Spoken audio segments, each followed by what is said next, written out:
Good morning, everyone. All right.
And the other side.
Lee circles.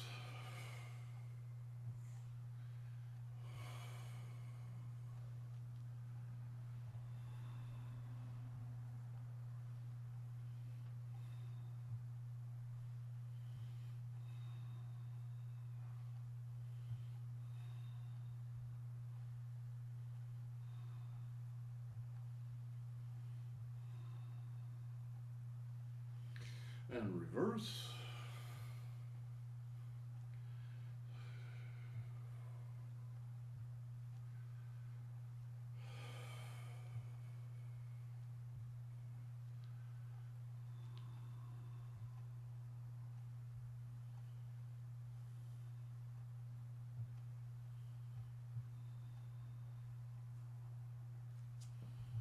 And shoe circles.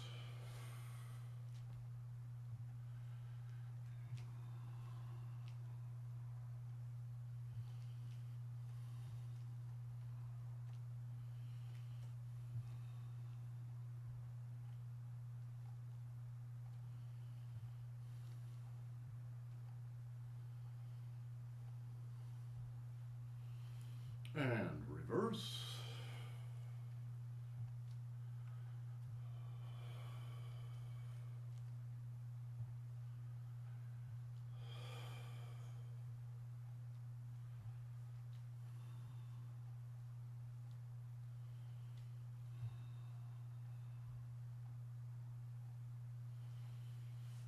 And ping circles.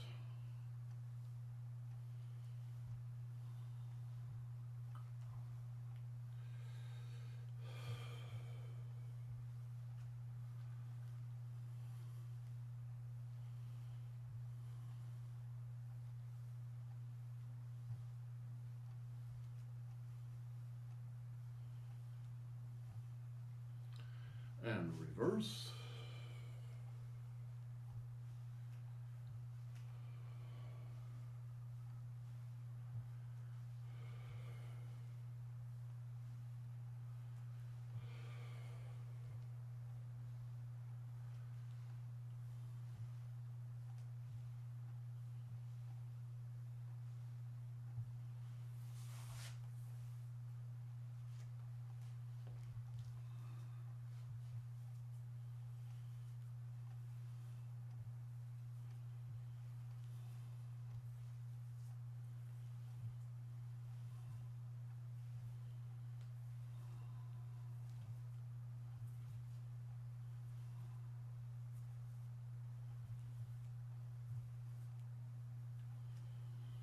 And reverse.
And reverse.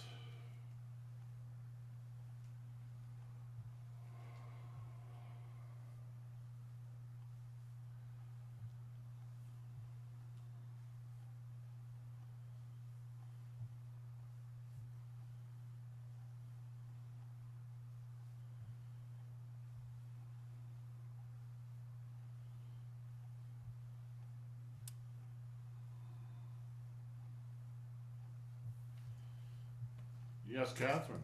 Sorry to interrupt. I know you already explained to me this exercise, but I still don't get it. I have the feeling that I do something that is totally wrong. You are doing something totally wrong. Okay. There's two ways to do this. You're both doing it wrong. It's not complicated. Um, I'll try to find the right language. You could pull the stick up, right? So you're pulling it up with the top of the hand. You're pulling it up, pulling it up, pulling it up. And Jill is really using her elbows to pull up, right? And Catherine, you're pulling up too in a way, but that's the wrong way. There's nothing wrong with doing that exercise. It's just not the exercise we're doing. The exercise we're doing is pushing it up. All right? Pushing means you're going to be using the heel of the hand. All right? So I'm going to be using this part of the hand, and I'm going to push with my not pull, but push. Does this make sense? Yes, no, kind of. All right, here's the other. This is me trying to find some language. If you're using your shoulder, you're gonna end up pulling it up. So you don't use your shoulders and you don't use your elbows. What you use are your hips. And you go, well, how does that make any sense? Your chi does not have to move through your body to move through the air. It happens all the time when you do the martial side of this. So watch my hip. It's coming from my hip, not my shoulders. So you could say it's coming from the bottom of my foot even, up my leg, and then I push it. And relax and push it. Yeah, Kevin. I mean, it's a strike, and you can't strike with that way. You have to. Let me demonstrate. Actually, there's a video. There's a video on the front page of the website of Master Fung explaining this. He's explaining it he's doing a private lesson with a student, and he's explaining how to punch. And it's exactly the same issue. The movement is slightly different, but actually the principles are the same. Watch. All right, so he was doing this motion here. He and the student together were doing this movement. Right? Here's what the student was doing.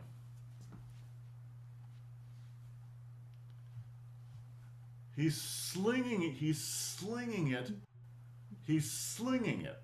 Now, there might be a time and a place in a martial art where you do want to sling it, right? You sling it upward, right, in a whip-like motion. But that would actually be pretty rare. It's not a terribly strong motion. In any case, it's not the punch. This is coming from the shoulder. The punch is coming from the center. It's coming out like a drill.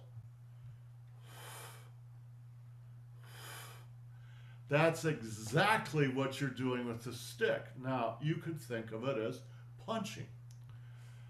There's 3 levels of punching. Down,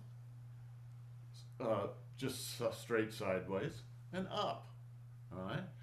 Maybe you want to punch the guy in the lower part of his abdomen. Right? Boom. Maybe you want to punch him in his nose. Boom. Right? Punching him in the nose is exactly what you're doing with the stick. It doesn't come from the shoulders. It comes from the legs, bottom of the foot, and the hips. All right? Let me see you do it.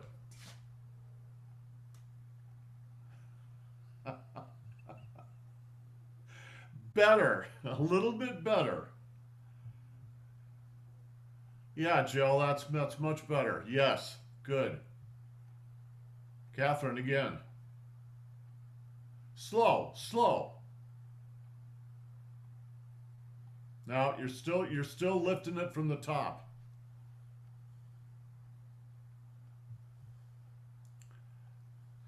Watch my sides. Watch my sides here. That's wrong.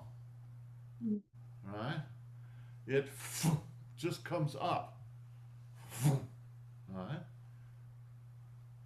Slow.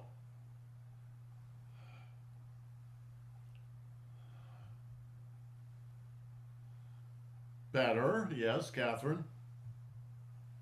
Slow. If you can do this slow, then you can do it fast. Don't lift. Don't lift with the top of the hand. Come from underneath. That's better.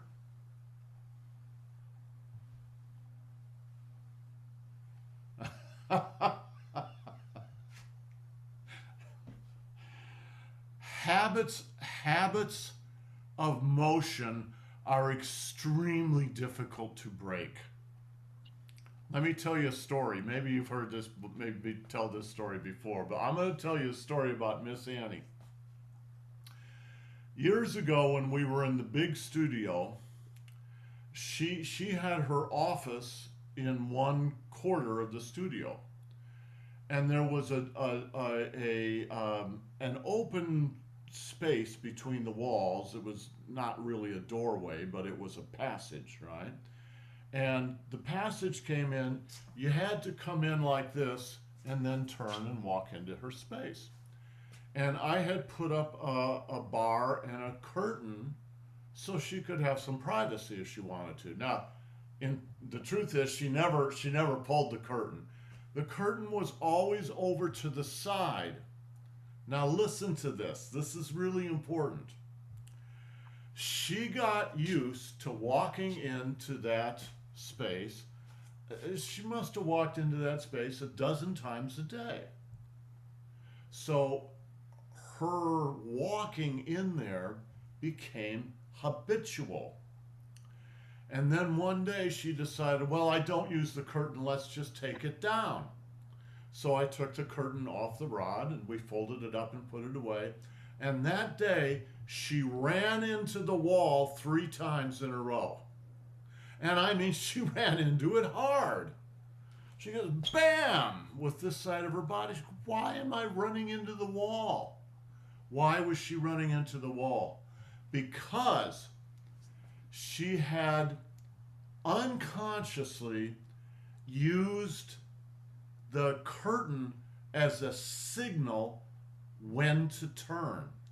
As she would brush against that curtain, she would know, okay, now I can turn and walk into the room. It was all unconscious. But when you took the curtain away, you took away the signal, and she ended up running into the wall. And you think, well, that's dumb. Well,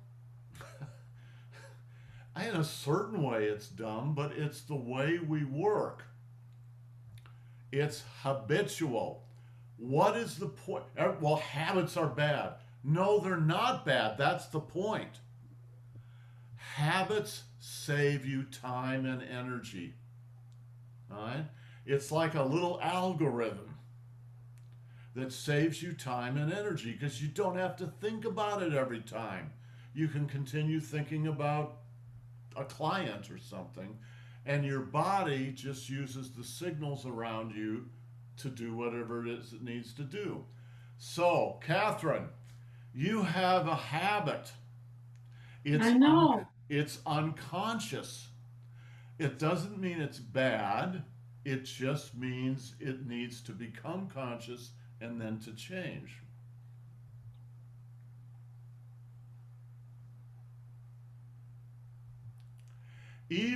Catherine, even when you punch, I'm going to show you, even when you punch, the lower part of your punch is better than the upper part of your punch.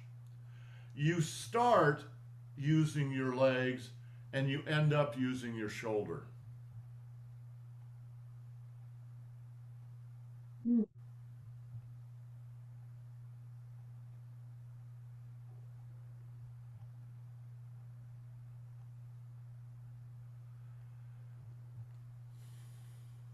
Master Feng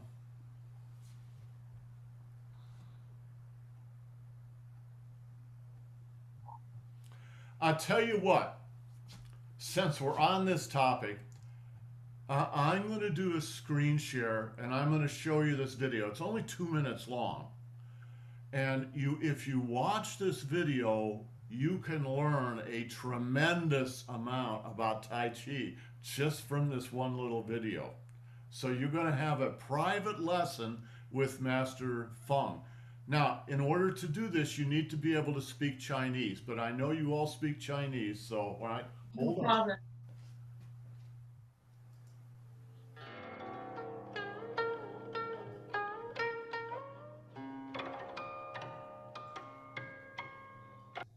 How's the sound? Can you all hear it? Yep. Yeah.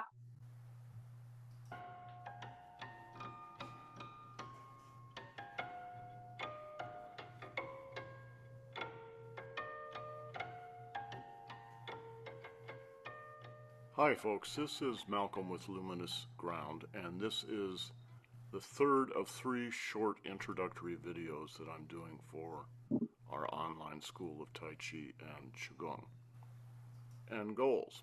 So let's start with approach. Our approach is to move beyond Qigong, that is beyond outer physical choreography, to include Xin Yi, or mental intention, and Negong, or internal energy skills. When you combine Qigong, Xin Yi, and Negong, you bring body, mind, and energy together, and that is the real purpose of Tai Chi and Qigong. Speaking of Kyodo, traditional Japanese archery, it is said that fundamentally the marksman aims at himself. That's why I call our teaching approach teaching and learning from the inside out. Neither Tai Chi nor Qigong will give you anything that you don't already have. What they will do is help you discover what you have and train it up to a very sophisticated level. So we can illustrate this kind of personal development through a couple of video clips. This first clip is a great one. It is a 2-minute clip out of a much longer video of Grandmaster Feng doing some personal training with someone in front of the Forbidden City in Beijing. And if you pay attention, you can learn a great deal about Tai Chi just from this 2-minute clip. So he's going to mention and illustrate subjects like Qigong, silk reeling, and Zhongding, keeping the head high, and not hyperextending the joints like the shoulder and the elbow. But what I really want you to pay attention to is the difference he illustrates between moving from the outside in or moving from the inside out. So in this little clip, Master Feng is going to be teaching his student about how to punch. And he's going to illustrate both the wrong way and the right way. See if you can tell the difference between the two. 你不要给周老师说了，这你们自己掌握就好了哈。别说周老师、冯老师说了，你这个点说还不对，不要这么说，是吧？你讲也没关系，但是就不要讲。这个拳呢，就是要平，从心这儿也叫平心锤，也叫延寿红拳。它是这个挂力，这个往后挂，这个拳打出去，这拳是拧出去的，而要平，不能抛出去，这不行，没劲儿，把这劲儿就自个消耗了。哎，你看这钻头，你知道吧？钻头钻眼儿的钻头，得要直啊，咱这不一弄都钻不了了，眼儿钻不了了。这就是一扎就把这洞它这一个洞啊，要平，越平越好。哎，现在不要使劲，现在一使劲就练不好了，先慢慢练。到这我不打劲，你看，要求，哎行，这是光，走安静。又输了可以发了，我还是走后腿啊，哎，还没有发劲呢，还是走后腿。哎，还是，哎，好一点了，好，对，哎要嗨，哎好，哎，不要，哎微开，哎，这样不直脑子，啊。不要直，打完了自然松，啊，松了吧？不是，打完了不能这样，打完了，松了，自然松。哎，这是螺旋，跟这枪子子弹，打枪子弹不是出去，是吧？都是有螺旋的嘛。你枪子弹出去，这样出去它也打不远，它也没劲儿了，是不是？这是力学。哎，而且这个挂劲儿，这挂，哎呀， This is the wrong way, kind of slinging the arm out. And this is the right way, drilling the fist out from the center of the body. This first way of punching, believe it or not, is quite common. It is uncoordinated, unfocused, and weak, but maybe most important is the mental aspect. If you watch Master Feng carefully, you can see his mind is not actually in his body. It's kind of on the outside, where this second style of punching is coordinated, it's focused, and it's strong, and most importantly, if you watch him, you will see his mind is in the center of his own body. He is punching out from his own center and combining body, mind, and energy. If you really want proof of this, watch Master Feng one more time, but now watch his waist. Boom. If you want what my old master used to call true Tai Chi, you need to combine the outer physical choreography with the inner mental intention and the internal energy skills. Body, mind, and energy. This is how you get to true Tai Chi and Qigong.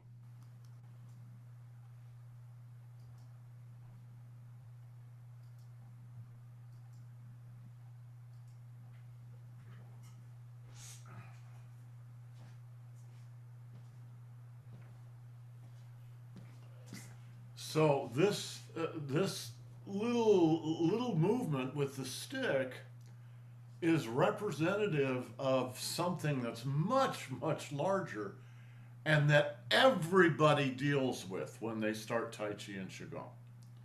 It's really the difference between sort of being on the outside looking in and being on the inside looking out. There's a difference between those two. And you go, well, why? I mean, I'm in my body. I must be in my body. Why would I not be in my body looking out? Exactly. Why are you not? Exactly. The fact that you are not is what I call existential PTSD. You used to be in your body when you were a little baby, right? And then you got trained out of it. Why? How? Why? You got trained to do this, guys.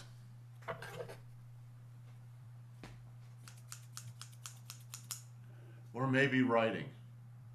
Or sitting at a desk and working a computer.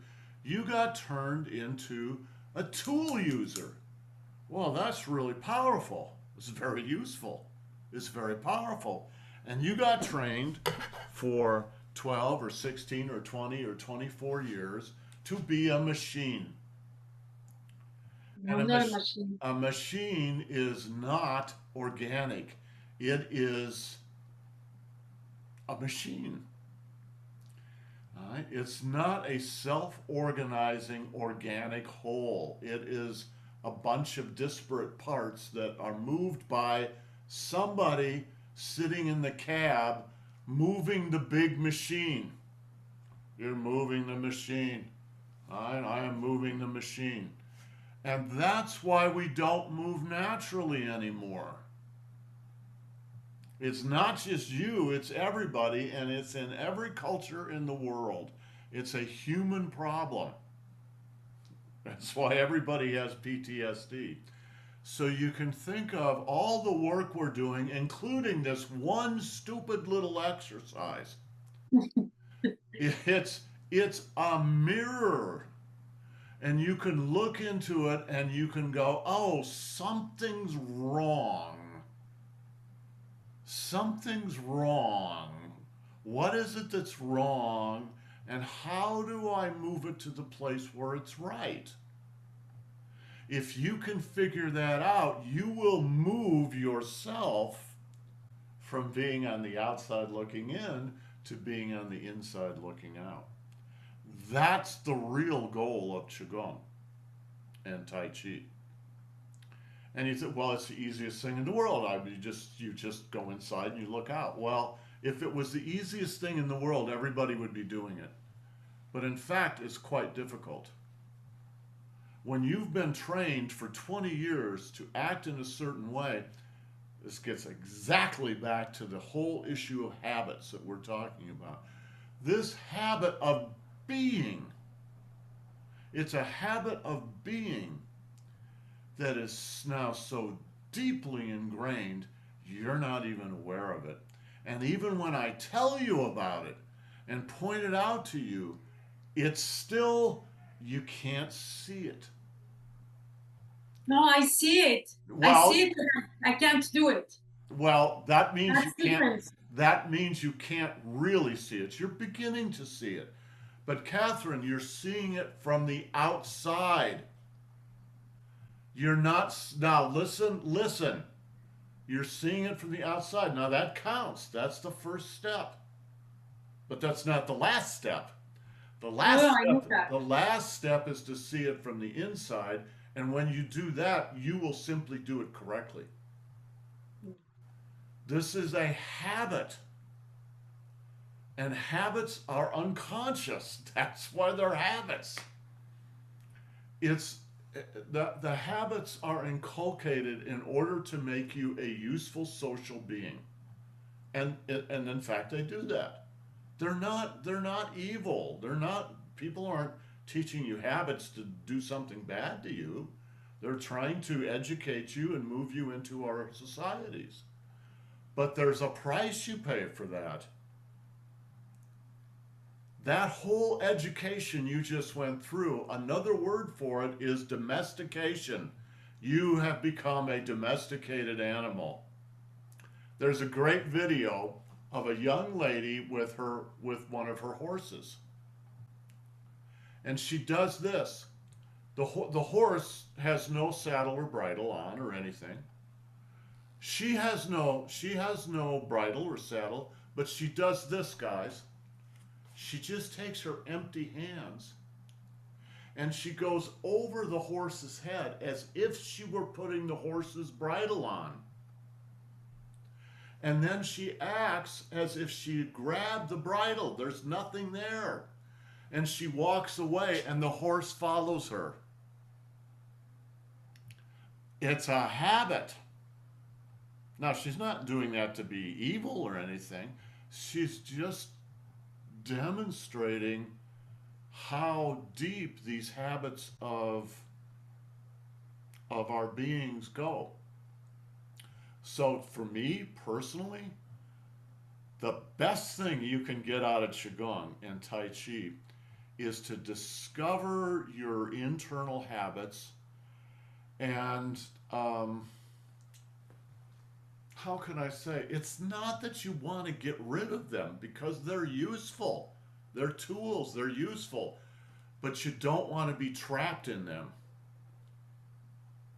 So instead of being kind of small and stuck in these habits, you become bigger. And you can use the habit instead of the habit using you. Or to put it in the terms that Rumi used to use, you ride the horse does not ride you. Right? Catherine, I'm sorry, but right, she's doing the same thing again. I know. I know it was wrong though. And I asked you because I knew it was wrong. So exactly, yes, exactly. And that's why we're having this long conversation, because she's taking the first steps in moving from one level to another level. So from my point of view as a teacher, this is exciting because this is growth. This is evolution. And if she just keeps asking herself questions and she just keeps exploring this, eventually you will get it. Sometimes, one minute, Kevin, sometimes the breakthrough awareness is really sudden and a really big deal. But most of the time, it's a gradual evolution. All right. So I always assume it's going to be gradual unless something happens. So yes, Catherine's awareness today. All right, that's exactly what needs to happen. Yeah, Kevin. So what I find when I do this, or was doing it, is if I hold my wrist straight like I'm punching, then my arm goes up in my shoulder. But if I slightly break the wrist and push with the palm of my hand, Yes. that changes. You feel the connection with your hip. You feel the connection. It's weird, but it feels completely different. It's really true. repeat that. Can you repeat that? So if you punch with a straight, hold the stick in your hand straight, you use more of this upper shoulder. Yeah. Shoulder. If you break the wrist a little bit and try to use this part of your palm to push, it's a completely different movement. Yes. Yeah. Now remember what I said earlier. You don't pull with the top of the hand. That's exactly what Kevin is saying. What you do is you push with the lower part. It's called the heel of the palm. You push with the heel of the palm. Now watch. If I pull, the circle is like this. And of course that depends on the shoulders. Right? If I push, the circle is like this. Now it depends on the legs and the lower body. I see. That's the difference. So another way to explain this is imagine there's a big circle here, right? You can either pull up like this or you can push up like that. What you want to do is push up. Yes, Catherine, that's much better. Much better. Good. Go ahead, Jill. Good. All right, now, guys, this is one thing, but I absolutely guarantee you that if you get this thing, it will percolate out into everything you do, and it will change your Qigong and Tai Chi. Because what it is it's getting you down into your body. Instead of being kind of outside going like this, you're down in going like this. Yes, Jill. Yeah, actually, it's related in the sense that I made kind of a discovery is that I have a tendency to not hold on really well to the stick. Uh-huh. Uh, and what I realize is that my palms are not generally connecting. It's like uh, because it's uncomfortable. And so what I'm wondering is that just should I try to push myself to keep in mind that I should hold on to it, or should I just try to um narrower? I have one stick that feels better in my palm. Well, then use that stick. Yeah. So I think that's part of what it is. I was definitely like feeling that sense of punching more than pushing. You should, you know, use a diameter stick that fits your hands. Mm, And you know, some guys are 6 foot 8 inches tall and have huge hands. They would need a stick thicker than this. right. This thickness is pretty good for me, but it might be too thick for you. Yeah. So the one that you're using there is a little smaller diameter, should be more comfortable. Yeah. It is much more comfortable. So Then use it. yeah, because it's particularly with like bowling. Yeah. It's just like I discovered that I've been doing it like with just the fingers, and it's like, well, if I was truly pulling a bow, that's not going to work. So yeah, I think that's something that I have to. When I do the polling, right, Mhm, there's a little bit of a grip there because you're sticking the pole in the mud, so you're exactly. not just Yeah, going to use your fingertips. You're going to use your a little strength in your grip. yeah. So I think Okay, yeah. one more set. I want to watch you guys. One more set.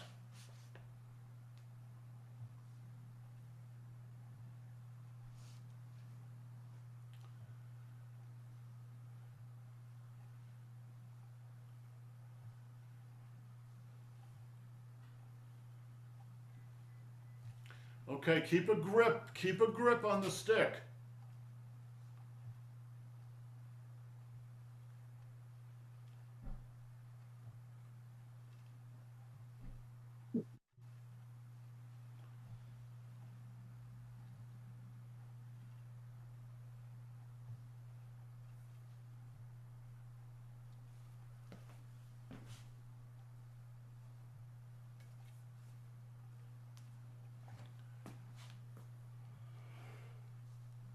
Catherine, that's much better.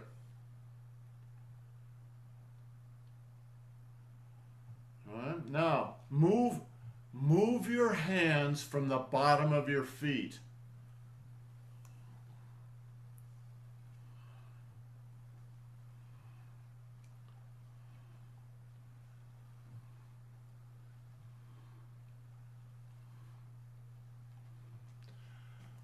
Watch my elbows, guys. That I don't straighten my elbows out. Just relax your elbows and your shoulders. Right? You're hardly using your elbows and shoulders. And there's always a big yes, much better. Good. Yes. Yeah, now it's easier to get in contact with the bottom of the feet.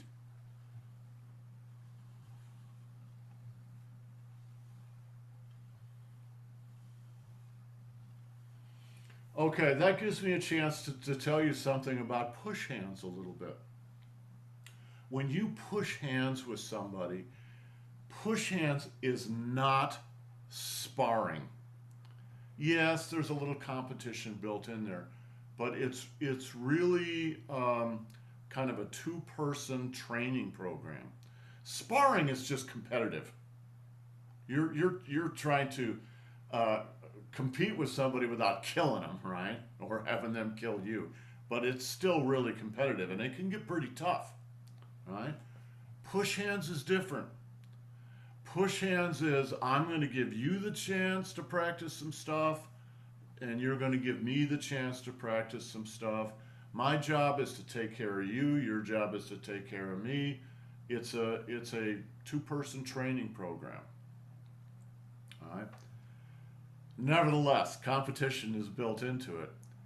And one of the things that you do when you compete on this is when you learn, and you learn this through Qigong. You're going to learn this through Qigong a lot more than through Tai Chi. Because Tai Chi, when we go to our Tai Chi class, you're busy trying to learn the choreography. You don't have time or brain power to do the more subtle things. So instead, you do the more subtle things in the Qigong class, like scratch your back with your stick, right? You do the more subtle things, right? You learn. Now, when you first touch someone, what you're doing is you're listening to them. You're listening to the flow of energy in their body. And that sounds really esoteric, but everybody can do it. You're just not used to doing it. So you go through a training program to learn to do this. And what you listen to is the places where the energy stops flowing. Another way to say it is you listen for tension in their body. When the energy flows, there's no tension.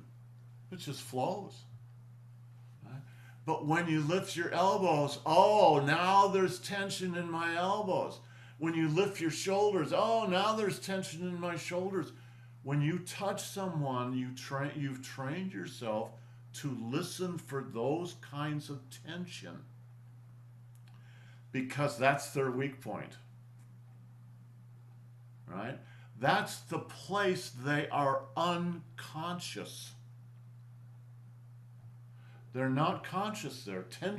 Tension in the body means you are not conscious at that point, right? So one of the things you train for in Qigong is to let go of that tension, to become conscious of your whole body and just to be relaxed within your body. And if you go into push hands, you better do that, because if you push with somebody who's better than you, they will bounce you around the room and you will not be able to figure out how they're doing it. It's because they're reading your tension and they're taking advantage of your tension. All right? So relax, relax, relax, and ask yourself the same questions that Catherine asked herself, and she actually stopped the class to address this, and I'm really glad she did. This is a really important point. Doing all these exercises is not that important. Changing your mind, that's what's important. All right? 1, 2, 3. Very relaxed. And everything is flowing. Flowing through the shoulders, flowing through the elbows, all the way from the bottom of the foot to the tip of the stick.